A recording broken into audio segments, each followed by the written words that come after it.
ಒತ್ತಾಯಿಸಿ ಬಿಜೆಪಿ ಮತ್ತು ಜೆಡಿಎಸ್ ನಾಯಕರೆಲ್ಲರೂ ಕೂಡ ಹೋರಾಟ ಮಾಡ್ತಾರೆ. ಸರ್ಕಾರ ಮಾತ್ರ ಯಾವುದಕ್ಕೂ ಕೂಡ ಜಗ್ತಾ ಇಲ್ಲ, ಅದಕ್ಕೆ ಸ್ಪಂದಿಸ್ತಾ ಇಲ್ಲ ಸರ್. ಈಗ ಸದನದ ಕಲಾಪ ಈಗಾಗಲೇ ಮೊದಲನೇ ವಾರಕ್ಕೆ ಪೂರೈಸ್ತಕ್ಕಂಥದ್ದು ಏನಿದೆ, ನಡೀತಾ ಇರತಕ್ಕಂಥ ಬೆಳವಣಿಗೆಗಳನ್ನು ಗಮನಿಸ್ತಾ ಇದ್ದೇನೆ. ವಿರೋಧ ಪಕ್ಷವಾಗಿ ಸದನದಲ್ಲಿ ಈ ಒಂದು ವಾಲ್ಮೀಕಿಯ ಒಂದು ನಿಗಮದಿಂದ ಆಗಿರತಕ್ಕಂಥ ಹಗರಣ ಏನಿದೆ, ಈಗ ಹಗರಣದಲ್ಲಿ ಹಣ ದುರ್ಬಳಕೆ ಆಗಿರತಕ್ಕಂಥದ್ದು, ಆ ಎಸ್ ಟಿ ಸಮಾಜಗಳಿಗೆ ಮೀಸಲಾಗಿಟ್ಟಂಥ ಹಣವನ್ನು ಆ ಬಡವರ ಕಲ್ಯಾಣಕ್ಕೆ ಉಪಯೋಗ ಮಾಡಿದೆ. ಚುನಾವಣೆಗೆ ಉಪಯೋಗ ಮಾಡಿದ್ದಾರೋ ಇನ್ಯಾವುದಕ್ಕೆ ಉಪಯೋಗ ಮಾಡಿದ್ದಾರೋ ಅದು ಮುಂದೆ ಸತ್ಯಾಂಶ ಹೊರಗೆ ಬರಬೇಕು.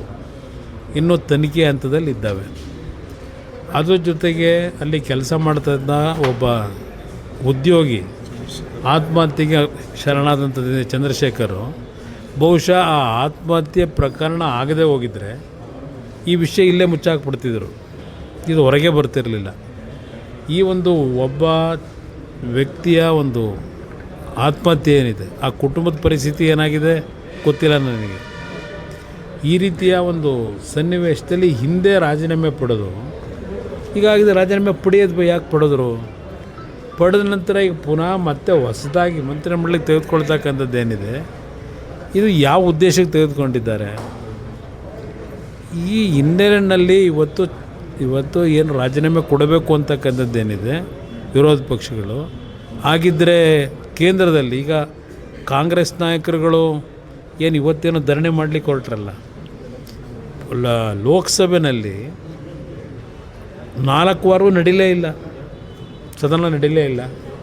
ಅಲ್ಲಿ ಚರ್ಚೆಗೆ ಸಿದ್ಧ ಇದ್ದೇವೆ ಅಂದ್ರೂ ಇಲ್ಲ, ನಮಗೆ ರಾಜೀನಾಮೆ ಕೊಡಬೇಕು ಅಂತೇಳಿ ಧರ್ಮೇಂದ್ರ ಪ್ರಧಾನ್ ಅಂತ ಹೇಳಿದ್ರು.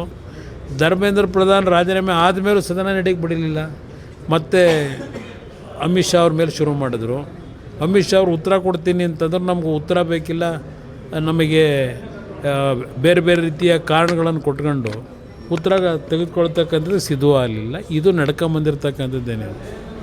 ಬಿ ಜೆ ಪಿಯ ಈಗಿನ ತೀರ್ಮಾನದ ಬಗ್ಗೆ ನಾನು ಯಾವುದೇ ಕಾರಣಕ್ಕೂ ಕಾಂಗ್ರೆಸ್ನವರ ಒಂದು ಪ್ರತಿಕ್ರಿಯೆ ಏನಿದೆ, ಅವರಿಗೆ ನೈತಿಕತೆ ಇಲ್ಲ ಕಾಂಗ್ರೆಸ್ನವರಿಗೆ, ಅದಕ್ಕೆ ಪ್ರತಿಕ್ರಿಯೆ ಕೊಡಲಿಕ್ಕೆ ಅನ್ನೋದು ನನ್ನ ಅಭಿಪ್ರಾಯ. ಅದ್ರ ಜೊತೆಗೆ ಇವತ್ತು ಇಷ್ಟು ಹಠಮಾರಿ ಧೋರಣೆ ಯಾತಕ್ಕೆ? ಇವತ್ತು ತಪ್ಪು ಮಾಡ್ಕೊಂಡಿದ್ದೀರಿ. ಇವತ್ತು ಇನ್ನೂ ಸಂಪೂರ್ಣವಾಗಿ ಹಣ ಖಜಾನೆಗೆ ಬರಲಿಲ್ಲ. ಇಂಥ ಪರಿಸ್ಥಿತಿಯಲ್ಲಿ ಯಾಕೆ ಮುಂದುವರಿಸ್ತೀರಿ? ಇದು ಇರ್ತಕ್ಕಂಥ ತನಿಖೆ ಹಂತದಲ್ಲಿದೆ. ನನ್ನ ಬಗ್ಗೆ ಪ್ರಶ್ನೆ ಉದಾಹರಣೆ ಕೊಟ್ಟರು, ಕುಮಾರಸ್ವಾಮಿಯವರು ಜಾಮೀನಿನ ಮೇಲೆ ಇಲ್ಲಿವೆ ಅಂತ ಹೇಳಿ. ನಾನು ಈ ಮುಖ್ಯಮಂತ್ರಿಗೆ ಹೇಳ್ತೀನಿ, ನನ್ನ ಪ್ರಕರಣ ಏನಿದೆ, ನನ್ನ ಪ್ರಕರಣವನ್ನು ನೀವು ಉಪಯೋಗಕ್ಕೆ ಪಡ್ಕೊಳ್ಳೋದಾದರೆ ನೀವೆಲ್ಲ ಪರ್ಮನೆಂಟಾಗಿ ಜೈಲಲ್ಲೇ ಇರಬೇಕಲ್ವೇ? ನನ್ನ ಮೇಲಿರೋ ಪ್ರಕರಣ ಏನು ಇಲ್ಲ, ಏನಾದರೂ ಸರ್ಕಾರದ ಎಕ್ಸ್ಚೆಕ್ಕರ್ಗೆ ಅನ್ಯಾಯ ಆಗಿದೆಯೋ, ಇಲ್ಲ ನಾನು ಕಾನೂನು ಬಾಹಿರವಾಗಿ ತೀರ್ಮಾನ ತೆಗೆದುಕೊಂಡಿದ್ದೇನೋ, ಇಲ್ಲ ಫೇವರ್ ಮಾಡಿದ್ದೇನೋ, ಎಲ್ಲಿದೆ ಪ್ರೂಫು? 12 ವರ್ಷ ಆಯಿತು. 12 ವರ್ಷದಿಂದ ಇನ್ನೂ ಜೀವಂತ ಇಟ್ಕೊಂಡು ಕೂತಿದ್ದೀರಿ. ನನ್ನ ಪ್ರಕರಣ ನಿಮಗೆಲ್ಲ ಹೋಲಿಕೆ ಮಾಡ್ಕೋಬೇಡಿ. ಶಿವಕುಮಾರ್ಗಾಗಲಿ ಇರ್ತಕ್ಕಂಥ ಜಾಮೀನು ಮತ್ತಿನ್ಯಾರ್ಯಾರೋ ಜಾಮೀನುಗಳು ತಗೊಂಡವರಲ್ಲ, ಅದಕ್ಕೆ ನನ್ನ ಪ್ರಕರಣವನ್ನು ಹೋಲಿಕೆ ಮಾಡ್ಕೊಳ್ತಕ್ಕಂಥದ್ರಲ್ಲಿ ನಿಮಗೆ ಯಾವ ರೀತಿಯ ನೈತಿಕತೆ ಇಲ್ಲ. ಇವತ್ತು ನಿಮ್ಮ ಸರ್ಕಾರಗಳಿದೆ, ಇವತ್ತು ನನ್ನ ಪ್ರಕರಣವನ್ನು 12 ವರ್ಷವಾದರೂ ಇನ್ನೂ ಯಾತಕ್ಕೆ ಇಟ್ಕೊಂಡಿದ್ದೀರಿ? ನಾನಿಲ್ಲ ತನಿಖೆಗೆ ಏನಾದರೂ ಅಡ್ಡಿಪಡಿಸಿದ್ದೀನ? ಮಾಡಬೇಡಿ ಅಂತ ಹೇಳಿದ್ದೀನ? ಸ್ಟೇ ತಂದಿದ್ದೀನ? ಅದಕ್ಕೆ ಯಾತಕ್ಕೆ 12 ವರ್ಷದಿಂದ? ಅದು ಬಿ ಜೆ ಪಿ ಸರ್ಕಾರದಲ್ಲಿ ಹಾಕಿದ್ದು, ಈ ಸರ್ಕಾರದಲ್ಲ. ಬಿ ಜೆ ಪಿ ಸರ್ಕಾರದಲ್ಲಿ ಅವತ್ತು ಈ ಕಾಂಗ್ರೆಸ್ ಪಕ್ಷಗಳೇನು ಮೌನವಾಗಿತ್ತು, ಆಗಿನ ಸರ್ಕಾರದ ವಿರುದ್ಧ ಹಲವಾರು ದಾಖಲೆಗಳನ್ನು ಬಿಡುಗಡೆ ಮಾಡಿದಾಗ ಆ ಹಿನ್ನೆಲೆಯಲ್ಲಿ ನನ್ನ ಮೇಲೆ ಆಗದಂಥ ಕೆಲವು ಸುಳ್ಳು, ಒಂದು ನನ್ನನ್ನು ಹದಬಸ್ಲಿಗೆ ಇಡೋಕ್ಕೋಸ್ಕರವಾಗಿ ಆಗ್ತಂಥ ಸುಳ್ಳು ಮೊಕದ್ದಮೆಗಳು, ಅದು ಇನ್ನೂ 12 ವರ್ಷ ಆದರೂ ಮುಗಿದಿಲ್ಲ. ಅದರಿಂದ ಮುಖ್ಯಮಂತ್ರಿಗೆ ಹೇಳೋದು, ನನ್ನನ್ನು ಉದಾಹರಣೆ ಕೊಡೋದು ಅವಶ್ಯಕತೆ ಇಲ್ಲ. ಇಲ್ಲಿ ನನ್ನ ಪ್ರಕರಣನ ಈಗಲೂ ಏನೇನು ಮಾಡ್ತಾಯಿದ್ದೀರಿ ಗೊತ್ತಿದೆ ನನಗೆ. ನಿಮ್ಮ ಪ್ರಕರಣಕ್ಕೂ ನನ್ನ ಪ್ರಕರಣಕ್ಕೂ ವ್ಯತ್ಯಾಸಗಳಿದೆಯಪ್ಪ. ಅದರಿಂದ ಈ ಸದನ ನಡೀತಾ ಇರ್ತಕ್ಕಂಥದ್ರ ಬಗ್ಗೆ ನನ್ನ ಸರ್ಟಿಫಿಕೇಟ್ ಕೊಡೋದು ಅವಶ್ಯಕತೆ ಇಲ್ಲ. ನಾಡಿನ ಜನತೆ ತೀರ್ಮಾನ ಮಾಡ್ಕೊತಾರೆ. ನನ್ನ ಭಾವನೆಗಳು, ನಾನು ಈ ನಾಡಿನ ಜನತೆಯ ಸಮಸ್ಯೆಗಳು ಏನಿದೆ, ಈ ನಾಡಿನಲ್ಲಿ ಅಕ್ರಮಗಳು ನಡೆದಾಗ ತೆಗೆದುಕೊಳ್ತಕ್ಕಂಥ ನನ್ನ ನಿರ್ಧಾರಕ್ಕೂ ಈಗ ನಡೀತಾ ಇರತಕ್ಕಂಥದ್ದಕ್ಕೂ ವ್ಯತ್ಯಾಸ. ಸರ್, ಸಿಎಂ ಮತ್ತು ಗೃಹ ಸಚಿವರು ಹೇಳ್ತಾರೆ ಈ ಒಂದು ಪ್ರಕರಣದಿಂದ SIT ಕ್ಲೀನ್ ಚಿಟ್ ಕೊಟ್ಟಿದೆ, ಇನ್ನೂ ಆರೋಪ ಅಂತ ಸಾಬೀತಾಗಿಲ್ಲ. SIT ಕ್ಲೀನ್ ಚಿಟ್ಟಲ್ಲಿ ಕೊಟ್ಟಿದೆ. SIT ಇನ್ನೂ ತನಿಖೆ ನಡೀತಾ ಇಲ್ವಾ? ಯಾರು ಕ್ಲೀನ್? ಸರ್ಕಾರ ರಚನೆ ಮಾಡಿದೆ. ಸರ್ಕಾರದ SITನ ಯಾವ SIT ಅದು? ಶಿವಕುಮಾರ್ ಇನ್ವೆಸ್ಟಿಗೇಷನ್ ಟೀಮಾ? ಈಗ ಹಿಂದೆ ಸಿದ್ದರಾಮಯ್ಯನವರಿದ್ದರು, ಸಿದ್ದರಾಮಯ್ಯ ಇನ್ವೆಸ್ಟಿಗೇಷನ್ ಟೀಮ್ ಇತ್ತು. ಈಗ ಶಿವಕುಮಾರ್ ಅವರ ಇನ್ವೆಸ್ಟಿಗೇಷನ್ಸ್ ಟೀಮ್ ತಾನೆ. ಈ ಟೀಮು ಕೊಟ್ಟಿರ್ತಕ್ಕಂಥದ್ದನ್ನು ಯಾರಾದರೂ ಒಪ್ಕೊಳ್ಳೋಕೆ ತಯಾರಿದ್ದಾರಾ? ಆಗುತ್ತಾ ಅದು? ಇವ್ರಿಗೆ ಬೇಕಾದಂಥ SITಗಳು ಯಾಕೆ ನಡೆದಿದ್ದೇವೆ ಅನ್ನೋದು ಗೊತ್ತಿದೆ ನನಗೆ. ಈ ರಾಜ್ಯದಲ್ಲಿ ಯಾವ ರೀತಿ ನಡೆಸ್ಕೊಂಡಿದ್ದೀರಿ, ಅಧಿಕಾರ ದುರುಪಯೋಗ ಪಡಿಸ್ಕೊಂಡು. ಇದು ಚರ್ಚೆ ಮಾಡಬೇಕು ಅಂದರೆ ಒಂದು 2-3 ದಿವಸಗಳು ಬೇಕಾದ್ರೂ ಚರ್ಚೆ ಮಾಡ್ಬೋದು. ಈಗ ನಡೆದಿರ್ತಕ್ಕಂಥ ಈ ರಾಜ್ಯದಲ್ಲಿ ಕಳೆದ 3 ವರ್ಷದಲ್ಲಿ ನಡೆಸಿರ್ತಕ್ಕಂಥ SIT ಏನಿದೆ ಅದನ್ನು ಚರ್ಚೆ ಮಾಡಬೇಕು ಅಂದರೆ 2-3 ದಿವಸ ಚರ್ಚೆ ಮಾಡ್ಬೋದು. ರಾಜ್ಯಪಾಲರಿಗೆ ಪ್ರಾಸಿಕ್ಯೂಷನ್ಗೆ ಪತ್ರ ಬರೆಯೋ ಸಾಧ್ಯತೆ ಇದೆ.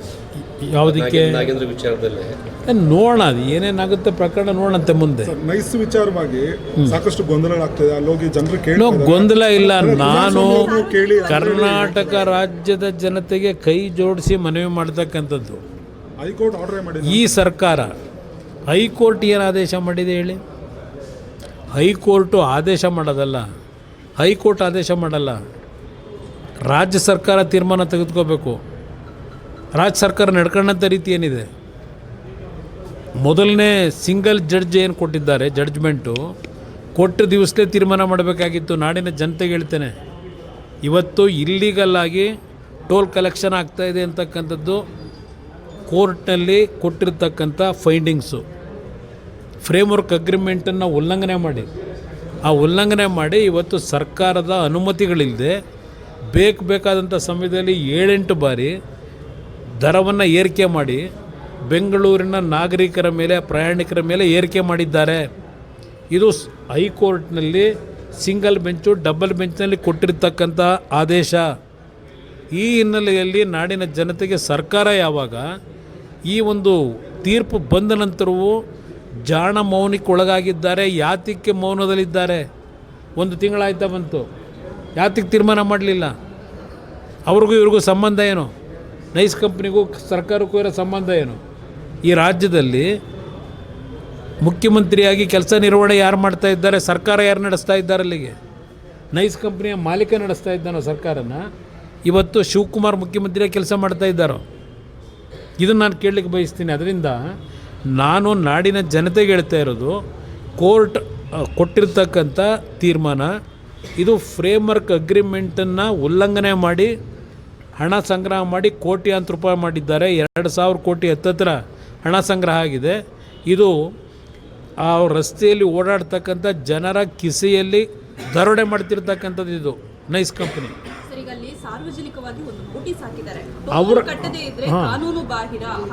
ನಾನು ಹೇಳ್ತೇನೆ, ಅವ್ರು ಏನೇ ನೋಟಿಸ್ ಹಾಕಿರಲಿ, ಸುಪ್ರೀಂ ಕೋರ್ಟ್ನ ಆದೇಶ ಏನಿದೆ ಅದನ್ನು ನೋಟಿಸ್ ಬೋರ್ಡ್ನ ಹಾಕಕ್ಕೆ ಹೇಳಿ.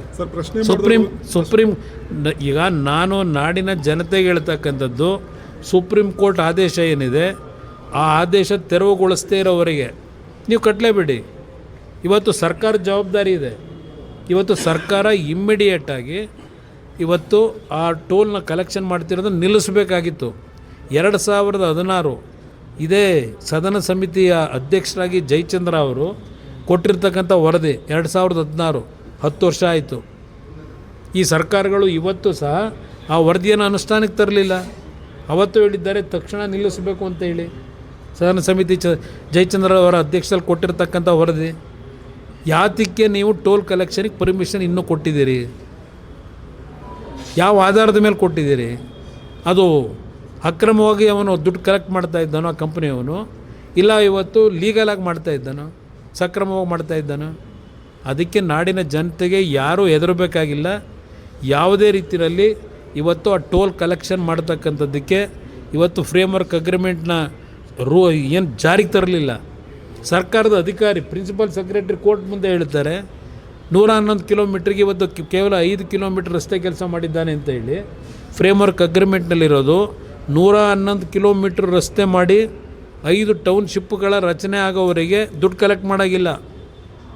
ಟೋಲ್ನ ಇಲ್ಲಿವರೆಗೆ ಮಾಡಿರೋದೇ ಕಾನೂನು ಬಾಹಿರ. ಆ ಹಿನ್ನೆಲೆಯಲ್ಲಿ ಅವ್ರು ಏನು ನೋಟಿಸ್ ಬೋರ್ಡ್ ಹಾಕೊಂಡಿದ್ದಾರೆ, ನಾವೇನಾದರೂ ದುಡ್ಡು ಕಟ್ತಾ ಇದ್ದರೆ ಕಾನೂನು ಕ್ರಮ ತೆಗೆದುಕೊತೀವಿ ಅಂತೇಳಿ ಜನತೆ ಇವತ್ತು ಹೆದರಬೇಕಾಗಿಲ್ಲ.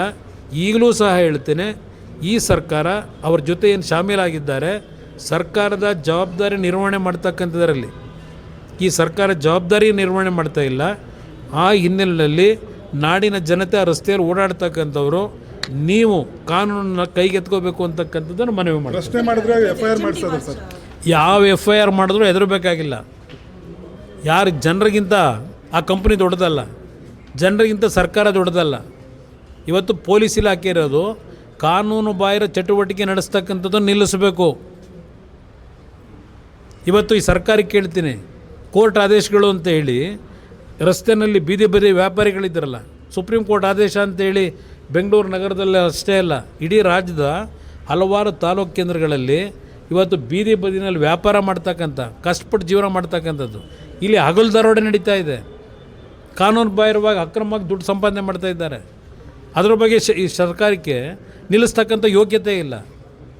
ಆ ಬಡವರು 2 ಹೊತ್ತು ಊಟಕ್ಕೆ ಕಷ್ಟಪಟ್ಟು ಸಂಪಾದನೆ ಮಾಡೋರನ್ನ ಖಾಲಿ ಮಾಡಿಸ್ತೀರಿ.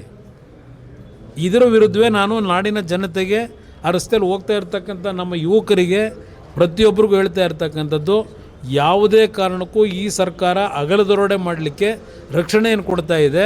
ಇದರ ವಿರುದ್ಧ ಧ್ವನಿ ಎತ್ತಬೇಕು ಅಂತಕ್ಕಂಥದ್ದನ್ನು ನಾಡಿನ ಜನತೆಗೆ ಹೇಳ್ತಾ ಇದ್ದೇನೆ. ತಾವೊಂದು ಪತ್ರನೂ ಬರೆದಿದ್ರಿ ಸರ್.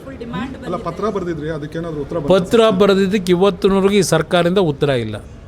ಇವತ್ತು ನಮ್ಮ ಹೈಕೋರ್ಟ್ನ ಸಿಂಗಲ್ ಬೆಂಚು ಡಬಲ್ ಬೆಂಚ್ನ ಆದೇಶದ ಹಿನ್ನೆಲೆಯಲ್ಲಿ ಆ ತೀರ್ಪೇನಿದೆ, ಅವರೇನು ಫೈಂಡಿಂಗ್ ಕೊಟ್ಟಿದ್ದಾರೆ ಅದರ ವಿಷಯವನ್ನು ಜಾರಿಗೆ ತರಲಿಕ್ಕೆ ಮುಖ್ಯಮಂತ್ರಿಗೇನು ಪತ್ರ ಬರೆದಿದ್ದೇನೆ. ಈ ಕ್ಷಣದವರೆಗೆ ನನಗೆ ಯಾವುದೇ ರೀತಿ ರಿಪ್ಲೈ ಬಂದಿಲ್ಲ. ನಾನು ನಾಡಿನ ಜನತೆಗೆ ಇವತ್ತು HMT ಒಂದು ಕಾಲದಲ್ಲಿ ಇವತ್ತು ದೇಶದಲ್ಲೇ ಒಂದು ಪ್ರಖ್ಯಾತಿನೇ ಹೊಂದಿತ್ತು ಈ ಒಂದು ಕಾರ್ಖಾನೆ. ಇವತ್ತು ಮತ್ತೆ ಪುನಃ ವಾಚ್ ಡಿವಿಷನ್ ಏನಿದೆ, ಇವತ್ತು ನಾಡಿನ ಜನತೆ ಅದರಲ್ಲೂ ಯುವಕರು ದೊಡ್ಡ ಮಟ್ಟದಲ್ಲಿ ಇವತ್ತು ಈ HMTಯ ವಾಚ್ಗಳಿಗೆ ಒಂದು ಪ್ರೋತ್ಸಾಹ ಕೊಡ್ತಕ್ಕಂಥದ್ದಕ್ಕೆ ಒಂದು ಉತ್ತಮವಾದಂಥ ಪ್ರತಿಕ್ರಿಯೆಯನ್ನು ವ್ಯಕ್ತಪಡಿಸಿದ್ದಾರೆ. ನಾಡಿನ ಯುವಕ ಬಂಧುಗಳಿಗೆ ನನ್ನ ಕೃತಜ್ಞತೆಗಳನ್ನು ಸಲ್ಲಿಸ್ತೀನಿ. ಈ ಸಂಸ್ಥೆ ಪುನಃ 30-40 ವರ್ಷಗಳ ಹಿಂದೆ ಯಾವ ರೀತಿಯಲ್ಲಿ ಇಡೀ ದೇಶದ HMTಯ ವಾಚ್ ತಯಾರಿಕೆಯಲ್ಲಿ ಮೊದಲನೇ ಸ್ಥಾನದಲ್ಲಿತ್ತು, ಆ ಒಂದು ಸ್ಥಾನವನ್ನು ಪುನಃ ತುಂಬತಕ್ಕಂಥ ನಿಟ್ಟಿನಲ್ಲಿ ನಾಡಿನ ಜನತೆಯ ಸಹಕಾರವನ್ನು ಕೋರ್ತೇನೆ.